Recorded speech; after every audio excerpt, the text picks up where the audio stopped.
ఈ పాప వాళ్ళ మదర్ ఒక జోలపాట పాడి నిద్రపుచ్చి వెళుతుంది. కొంతసేపటికి డోర్ బయట తన మదర్ పిలుస్తున్నట్టు వినపడటంతో తన మదర్ కోసం తన డాల్ తీసుకుని బయటకు వచ్చి చూస్తుంది. ఆ పాప తన అమ్మ మాటల కింద ఫ్లోర్ లో వినపడటంతో కిందకు చూస్తున్నప్పుడు ఒకసారిగా వెనుక నుండి ఎవరు ఆ పాపను లోపలికి లాగేసుకుంటారు. చూస్తే తన మదర్ ఆ పాపను సైలెంట్ గా ఉండు, ఎవరో తెలియని వ్యక్తి మన ఇంటికి వచ్చినట్లున్నారని ధైర్యం చెప్పడానికి ట్రై చేస్తుంది. డోర్ లాక్ చేసి ఎవరికైనా కాల్ చేద్దామనుకుంటే మొబైల్ పనిచేయదు. కానీ బయట నుండి ఆ లేడీ మాట్లాడుతుంటే సౌండ్ వినిపిస్తాయి. ఆ పాప వాళ్ళ అమ్మ మాట్లాడుతున్నట్లుగా మాట్లాడుతూ బయటకు రమ్మని ఆ పాపను పిలుస్తుంది. కానీ ఆ పాప మదర్ అది నేను కాదు, సైలెంట్ గా ఉండు, మాట్లాడుదని చెప్తుంది.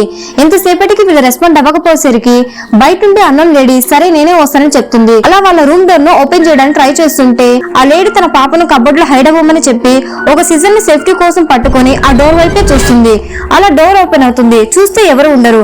డౌట్ వచ్చి కబోర్డ్ లో ఉన్న పాప ఉందో లేదో చూస్తుంది. తన పాప లేకపోయేసరికి ఒక్కసారి భయపడిపోతుంది. అలా చూస్తూ ఉన్నప్పుడు బెడ్ కింద తన పాప డాల్ కనిపించడంతో